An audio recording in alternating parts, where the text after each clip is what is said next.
Today I'm joined by Arman Muhović. Hopefully I pronounced that correctly. Perfect. You are an international trade lane and pricing manager at Northline. Yes, that's So, correct. first of all, what is an international trade lane and pricing manager? They made this role, like this name for me. I pretty much handle all the relationships with the international agents. So if any team needs to do tenders or if they need specialized pricing, they come to me and I'll negotiate with the agents. I handle all the relationships, all the revenue that incomes from the agents as well. A lot of the quotes that the agents need is done by me as well. And then I have usually monthly meetings with key agents just to keep the relationship up. And, if we're having issues or if there's some positive feedback to feed that back to them. So that's pretty much what I do. Yeah, nice. And like you've been in the freight forwarding space for quite a while now. How would you describe, how's that journey been for you? Like since you first joined? Yeah, it's been pretty crazy to be honest. When I look back at like freight, even just like 3 years ago, 4 years ago compared to now, it's like a lot sharper. Everyone kind of like from the smaller clients to the real big clients, everyone understands kind of what they're talking about now, and they all have a good scope of the pricing and the service they should be getting and stuff like that. Where even 3, 4 years ago, a lot of the people were just kind of taking your word or taking freight forwarders' words for what they said. Where now everyone's kind of done their research, they know what is expected, how much it should cost. If you say something that's kind of out of tune or out of scope, they pick up on it straight away. It's like become a lot competitive, to be honest, a lot Mhm. more competitive in the last 3, 4 years. Last few years, yeah. So is that like customers are just are they getting more price conscious or like what would you say? Yeah, They it, kind of sharper, they just analyzing everything more than they used to? yeah, definitely. Not just with the price, but with the service. Like before, as kind of bad as it sounds, you would kind of have your pricing tiers for the clients. So, you would have like a smaller client would get a certain price, a medium to large would get a certain price, and the multinationals would get one price. Now it's almost kind of been split into two. You have the multinationals and then everyone else.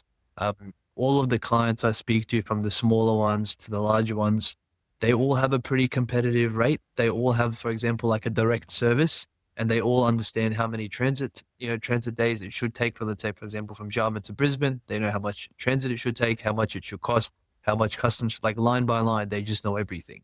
Where before, for example, you could, let's say, okay, to from Jarman to your address here in Brisbane, it should cost, let's say, you could say, for example, 6 grand, and they'll take your word for it. 6 grand, awesome. Now they're almost breaking down the invoice line by line and saying, well, for example, your custom charge is $100. Before I was getting for $85. The cartage is 550. Before I was getting for 545. How come?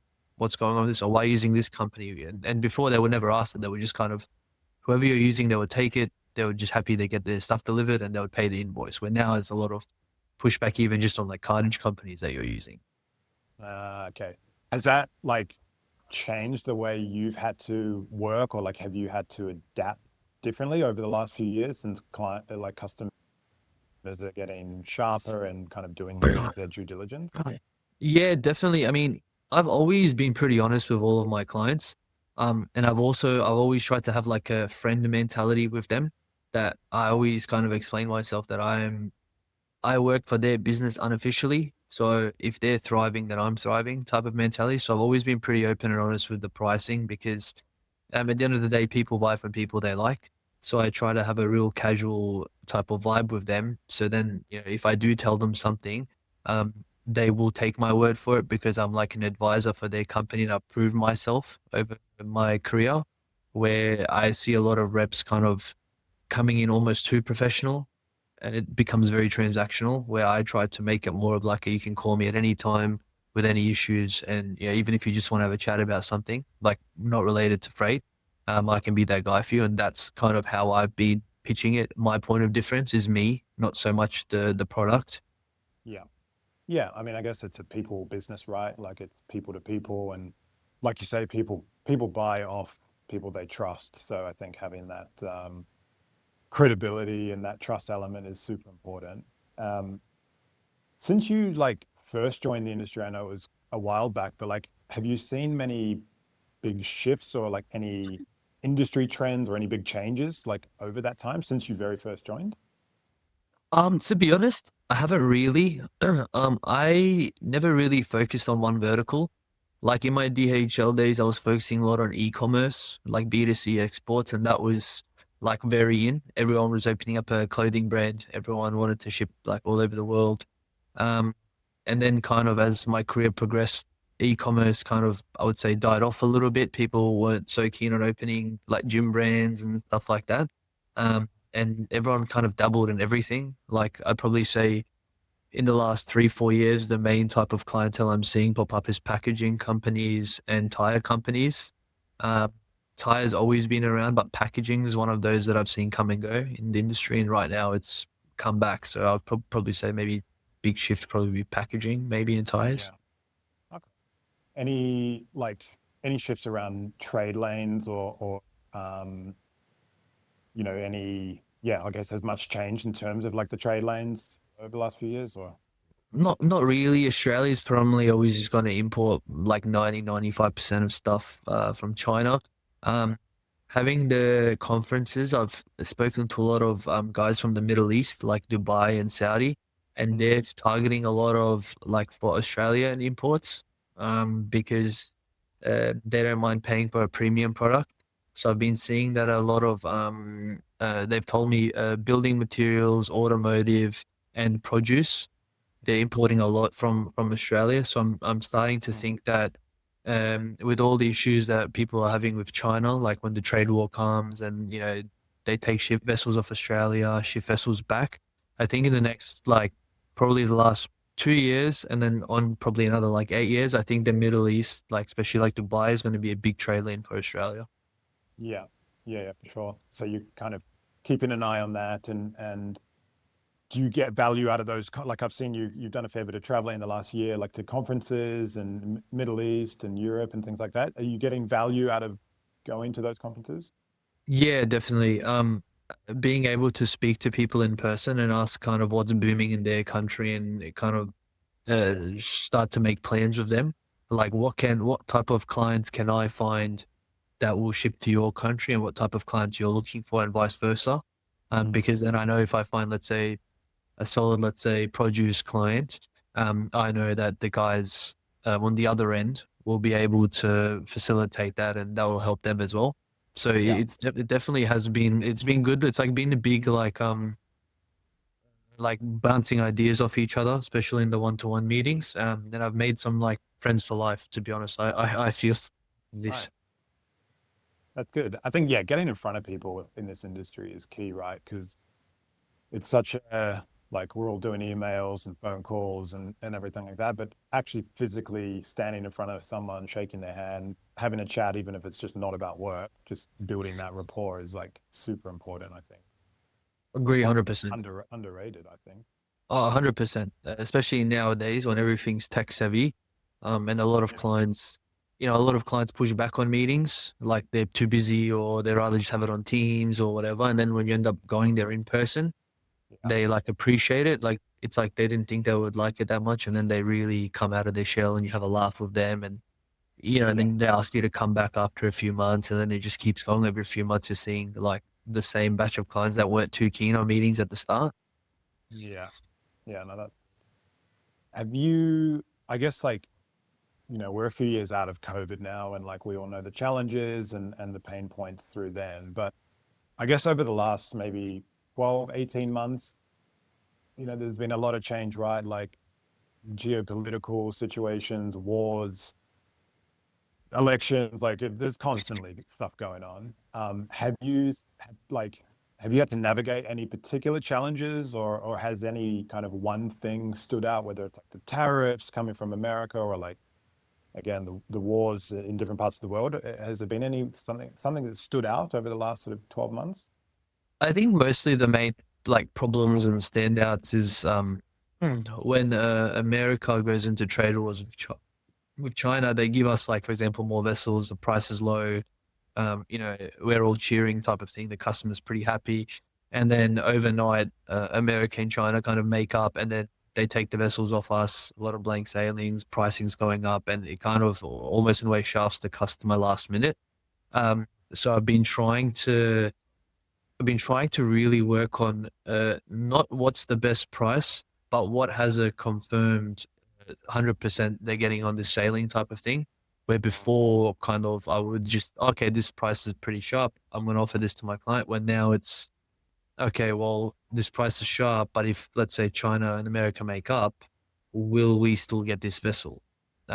That's the main thing that stood out probably, like when Trump got elected and they started the trade wars. They were taking ships off us, giving us ships, taking ships up, but giving us ships, and it was going back and forth. And a lot of my clients were just kind of stuck in the middle, getting folded. So I've kind of really pivoted instead of price to really, can we get it 100% sailing? Yeah, yeah. And I suppose like, do your clients understand, the dynamic nature of logistics and freight, or is there like an education piece as well, and you have to kind of explain to them why things are changing so quickly and prices or sailing schedules or whatever it might be? I think a lot of them do. A lot of my clients have been in the game for a while. Like they've had their companies or they've worked for like a company that deals with freight for a long time. I think it's more just like kind of giving them a good expectation and letting them vent. Like a lot of my clients, when the sailing got moved and they kind of got shafted on the price, they would call me just to vent. Like they understand what's happening. They understand it's not my fault. They understand it's not fair that the Chinese agents is kind of just looking after themselves, but they call me to vent. So I'll happily listen to them vent and then kind of, if they need to be educated, kind of re-educate them on why this is happening. But a lot of them understand that it's kind of not in our hands and it's not in their hands. It's really up to China, USA, and the agents. Yeah, yeah, yeah. I suppose sometimes it's kind of acting like that sounding board or part therapist. Is that, same in our industry as well. I like to joke that like half the time it's the, therapy, half the time it's project management, it's sales, it's everything, right? And I think, Agreed, 100%, you know, 100%. Especially the therapist part. absolutely. Um, you know, going back to like culture and teams and stuff like that, and you've been successful, right, in your roles. You've worked for the multinationals, you've worked for the independents. Like in your view, what makes someone successful? Whether it's CDM sales, which I know is your kind of background and your path, or just in general trying to navigate the freight forwarding industry. Like what do you think makes someone successful? I'll probably say the main thing is attitude. I remember the best boss I ever had, Rob.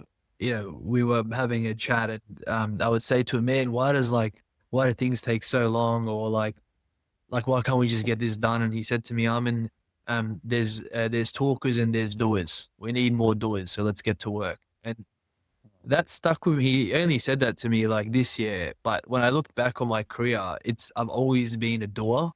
Um, I have a very, because I come from a pretty like solid sporting background, so I'm very disciplined. So I almost see myself like a soldier, like if I have to make 100 calls, I'll make 100 calls. If I have to drive 2 hours for a meeting, I'll drive 2 hours for a meeting. I always had that can-do attitude in my career, like whatever needs to be done, yep, no worries, I'll sort it. I have to work a bit extra hours, yep, no worries. Have to start early, yep, no worries, let's get it sorted. Because I saw the end goal. So I think like, especially with people coming into the industry, especially the younger guys, like when I do the youth nights and the younger people ask me what I do for work and stuff, I always pitch freight and I always tell them it all comes down to the attitude. You can be super successful in freight or you can fold in freight. It all just comes down to your attitude and if you've got a can-do attitude. Yeah. Yeah, that's good. And do you find that like with your background, in different sporting and different activities, like you obviously need a certain level of discipline, and training and motivation and everything to be successful in those. Does that transfer across into like the corporate world for you? Yeah, 100%.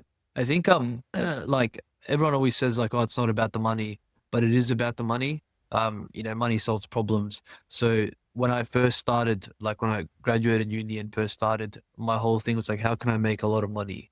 Okay, I got gifted, like, blessed with a good freight job. How can I make the most money in this freight job?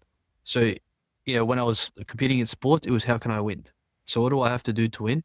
And then when I came into like a, like freight, and it was like a team based, where all the team and we try to help each other and stuff, then it became, okay, well, I'm not in it to win because we're a team. Obviously, like when you're competing on new business stuff, yes, but that's healthy competition. But how can I make the most amount of money? And that came down to, okay, well, if I'm disciplined and I have a good attitude, I'll do more work, I'll make more money. I can, buy my mum something, buy my sister something, my dad, etc. And that's what kind of moved in. So I changed the winning to the money, and sports was winning, work was money type of thing. Yeah, nice. Oh, that's really cool. Yeah, I suppose like most, especially team sports, it kind of translates to your team at work. It's like you're trying to do well for yourself, but at the same time, you want to help out your team. And if everyone is, doing well, that's a benefit for the company, and then ultimately a benefit for you as well, right? 100%. And like technology is such a big thing now, especially I find in logistics and freight forwarding. Like I'm having so many conversations with people that are, whether it's AI or building like chatbots or whatever it might be, right? Tech is kind of changing, I think, the freight forwarding industry in a lot of ways. From when you first started to now, have you seen much change, or have you seen like whether it's new systems or processes or anything like that coming out, or is it still quite slow to adapt overall? I think it's adapting quicker. I think a lot of younger people are coming into the industry and they're bringing their wits, for example, with like AI and how they can automate a lot of things.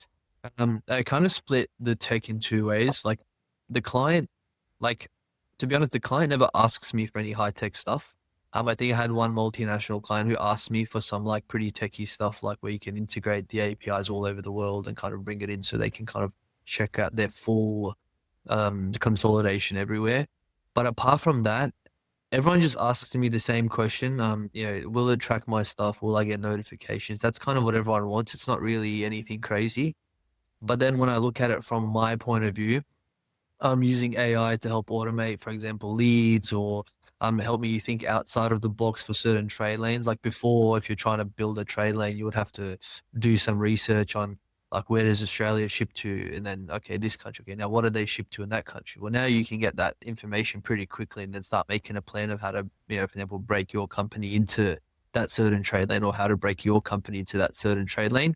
And you can use that to benefit the client as well in ways they didn't think. So if you have a client that, let's say, sending produce, you could say to them, well, hey, have you thought about sending this produce to this country? I've done some research and it says this country is a big importer of your product. And then that could help them sell into that country, which means you would get more freight going into that country. So you've just built a trade lane and you've helped the client make more revenue. So I think that's how AI has helped, but it's coming quicker, but it's still not as quick as I think it should be, in my opinion. Yeah, and like especially this year, I've had so many conversations with different clients, ones that own forwarders or maybe they're senior management or exec. And there's mixed messaging, I find. Some forwarders really think that AI is just going to disrupt, and take a lot of people's jobs away from them and really just automate a lot of things. Other people think it's, we're miles away from any of that happening. I suppose some of the obvious like functions with AI and we're seeing it in, banks and some other tech companies is around the customer service side of things, right? A lot of that is starting to kind of get automated with, chatbots or custom built bots. Do you see, like in freight forwarding, do you see that as a potential, you know, danger or kind of something for people to be aware of in certain roles? Or do you just think it will ultimately help people do their job more efficiently and more effectively? To be honest, I think if freight was to start adding chatbots, I think it would fail. Like nothing worse than when you're, I don't know, trying to do something with Commonwealth Bank and they ask you 15 questions from the chatbot to finally then end up speaking to someone, which is what you just wanted to do originally. I think maybe the chatbot could maybe like review some emails and then give you the summary to call them back and to help with certain situations. But I think if customer service was like fully automated or like 80% automated, I think it would fail. I think it would fail like pretty badly, to be honest, especially in Australia, because Australians like customer service. Like they're very big on customer service, especially when they have a problem. And if it's Yeah. automated, I think that will cause a lot of problems. Yeah, that's so true, right? Because yeah, it's nothing more frustrating than when you're trying to just get an answer to something relatively simple, but you've got to go through a chat bot or you've got to speak to some robot on the phone. It's like it could just be sorted in 2 minutes by speaking with a human. Yeah, asks you all those, press one for this, two, and Yeah, you wasted like 10 minutes on the phone, and then finally yeah, someone picks up, you sort in like 2 minutes, and you're like, man, I just wasted 15 minutes for 2 minute yeah, convo. Like, and then I just won't call them again after that. I'm finished with it. yeah, So everyone would yeah, have met, if I try calling Arman and then I go through this chatbot thing, I'm just not going to call them anymore. I'm just going to find another person to help me. yeah. Yeah, it's super frustrating. Yeah, that's a good point. Um, I guess, is there anything, because like when people think of logistics, like a lot of it's such a broad industry, like, and then freight forwarding is a specific part of the overall logistics and supply chain industry. Like, is there anything that people would you say often get wrong about freight forwarding, like especially new people that are thinking about getting into it, like, or even people in the industry? What, like, is there anything misconceptions or anything that people get wrong? I think people think that people who work in freight are dumb. Like they're just real manly men, blokey blokes who drive vans, and like, that's like when I tell people I work like logistics, they always ask like, "Oh, are you a delivery driver? Oh, like you went Mm, to uni, why are you working in logistics?" Like that type of thing. And then when I start explaining to them the intricacies of logistics and how it's like, it's not like it's something that you have to really either study or like work in a long time to understand. Like mm, it's not just we pick it up from China and deliver it to, I don't know, Cooper's Plains.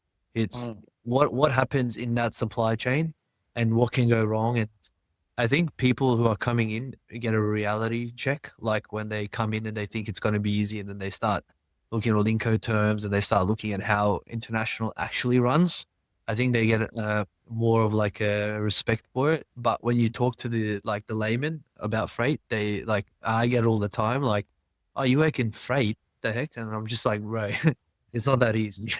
yeah, that's so true. Like, and same for us. Like when we speak to people and we say we're in logistics, you know, from a recruitment point of view, obviously they think of people just stacking shelves in a warehouse. And yes, that Yeah, is a job and that is a function, but there's however many dozens or hundreds of different job types within freight and logistics. So you're right. That's yeah. They think of truck drive, people stacking shelves, and that's all important. But there's so much more to it, especially freight forwarding, right? Which is predominantly white collar roles and it's professional level roles as well. Um, and like going back to that, one of the big challenges that we all have is trying to get new people into the industry. Like everyone's talking about it. We would certainly love it from our point of view to get new people in. You know, how do you sell freight forwarding as an industry for people to get into? Because it's not like most people don't finish school and then think, okay, I'm going to study, do a degree, and then I'm going to go to freight forwarding. Like most people tend to fall into it. How do you? you have to get like be an ambassador, man. You have to get ambassadors. Like people think that, like for example, when I talk to the youth, right, they always ask me, "Oh, what do you do for work? What do you do for work?" And they all have this assumption that freight forwarding is like a broke man's game, and it's like not very smart, people work in freight forwarding. And then when I speak to them and I kind of explain to them what I do and how I go to meetings and how I travel and this and that, then they start getting like excited. Oh, well, how could I get into freight forwarding? Yeah, I feel as if you need young ambassadors, people like myself, who can speak to the youth and tell them like, man, it's actually a pretty good gig. You like talking, like they always talk about, oh, I want to go traveling, I want to go work in Dubai and this and that. Well, if you learn freight forwarding, you can go work in Dubai, you can go work in Saudi, you can go work in England, you can go work in America, anywhere that deals with import export, you could go work there, because it would be, you just have to learn like the different ports and stuff, but the gist would be the same. Where there's no other job that can do that. If you're a lawyer here, you can't go to America and be a lawyer. You have to restudy certain parts, same as a teacher, a doctor, yeah, engineer. Where with freight forwarding, you could do like 5 years here and go to Dubai, live tax free for 5 years, doing the same job just in a different place. You have to show them the cool parts of freight forwarding. yeah. No, that's so true. Especially like even finance, right? If you do finance in one country, you move to another country, you can't just pick that up. It's the qualification, Yeah, different regulations and stuff. different regulations. Yeah, no, that. So true, right? And it's such a, obviously it's a global industry, so you can basically live and work anywhere. And like, that's what we see. A lot of our candidates and a lot of our clients, more often than not, they have worked in different, a lot of them have worked in different countries. And a lot of them have done that with the same employer. Like, I know people that have worked in like 6 different countries for the same employer. So it's quite cool. Like, you don't have to just job hop every couple of years to get that experience. You can stay with one employer if you want to. And get that. So yeah, that's a cool. And when you're having these conversations with the youth and you're kind of talking about all the cool things that we do in freight forwarding, do you see their attitudes change, or do they get curious or excited about it? Yeah. One guy is actually going to uni to study a supply chain degree, Oh, because he nice. wants to go into freight, and the other one was talking to me about like kind of what are some starter roles for someone in freight. You know, what company should they apply for? What company should they stay away from? Kind of, I'm helping them make a plan of kind Mm, of like, this is what I would do if I was you. This is the role that I would apply for. I'd stay here for X amount of years. I'll then look for this role. I told them all getting a good recruiter is super important. I did half of my career without a recruiter, and I just thought, oh, I'll just do it myself. But when you actually have a recruiter, and they're almost like your consultant, you can call them and say, hey, like, this is where I'm at in my career. What do you suggest I do next? Or what, I don't like this. I want to try that. They can help you out. They're like assist you, like, you know what I mean, in a big way. That's mm, one thing I really smash the youth on. Like, make a LinkedIn, even if you're not using it too much. Make a LinkedIn, get a presence. Um, find a good recruiter. I can put you in touch. I know a good recruiter. I have some questions when you're ready, and then slowly start to transition after school. And these are guys who are like, 17, 18, like when I was 17, 18, I wasn't thinking about like supply chain and stuff, but it's cool to see the next people that I kind of mentor are like super interested in supply chain. They're asking me for what I would do, which means, yeah. hopefully when they come into it and they can mentor younger people, and then we can get a more younger group of people in freight forwarding, because I feel it's pretty dated at the moment. Mm, yeah, no, absolutely. That's cool. And definitely the more people that come in, the better. And the good thing is, like, there's so many different career paths for people, whether people want to go down the sales path because they just want to get out, speak to people all day long, be on the phones, be on the road. Maybe they want to be customer service. Maybe they want to be in the customs team and kind of doing classifications and shipments and stuff. Like, there's something literally for everyone, right? Like, doesn't Literally. matter what your personality type is. There's a job for you. And you can go do that anywhere. You know what I mean? Anywhere in the world. Once you do it here, you can do it anywhere. Yeah.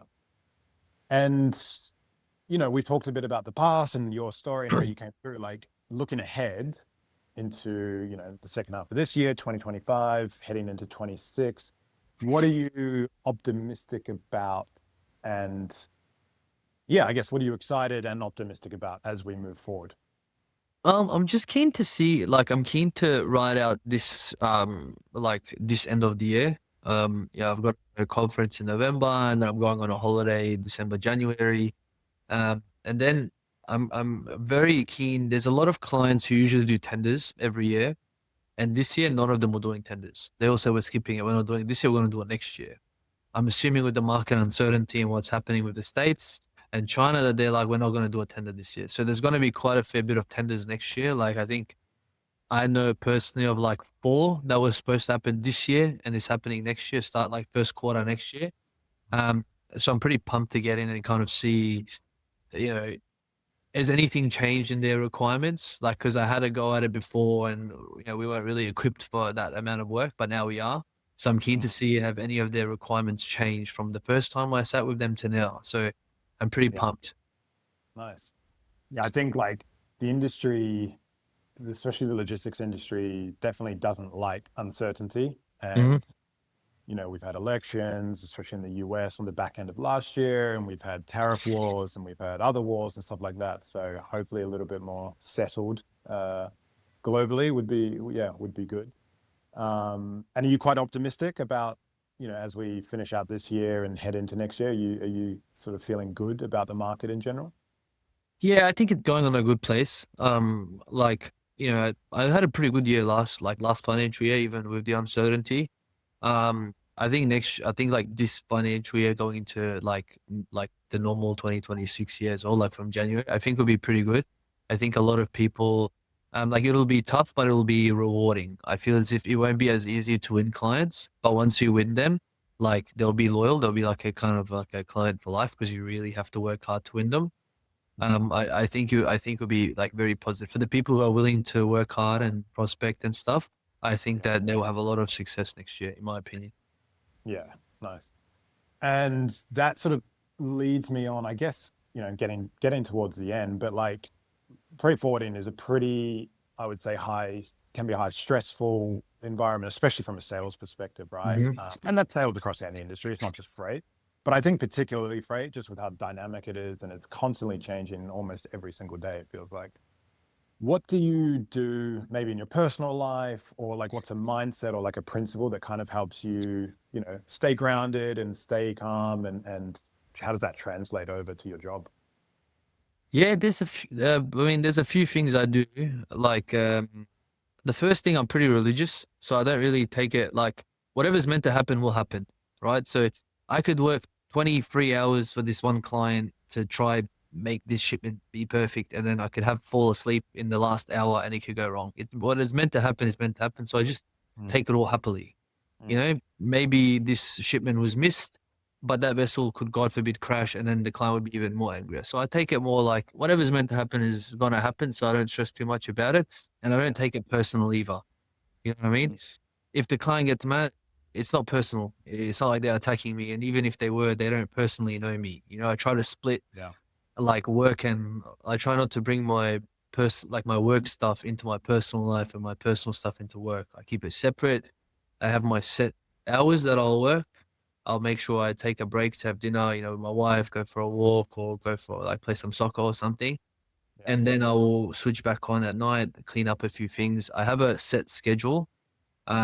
And I just tell myself when something's going wrong, it was always going to go wrong. Like it's written. I can't change that. So I don't get, when I was younger, I used to get really like, why, oh man, how can this shipment go wrong? Or, oh man, this client said this to me. And I used to take it like personal and beat Yeah. myself up about it. But now as I get older, I'm very much just like, ah, man, it is what it is. I gave 100%. So I know that if something goes wrong, I can't give any more, you know?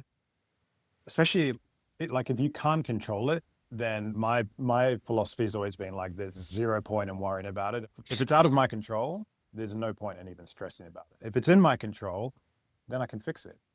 And it's just 100%. Worst things happening in the world. I mean, I've got a, you know, a nice house.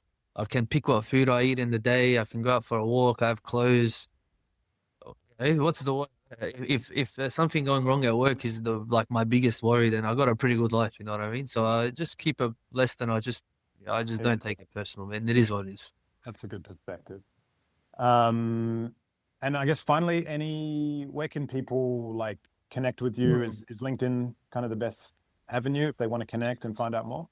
Yeah, I don't have any social media apart from LinkedIn. So if anyone wants to have a Okay. chat or has any questions or anything like that, or they need any recommendations for a recruiter or something like that, they can find me on LinkedIn. Just my first and last name. Awesome. Cool.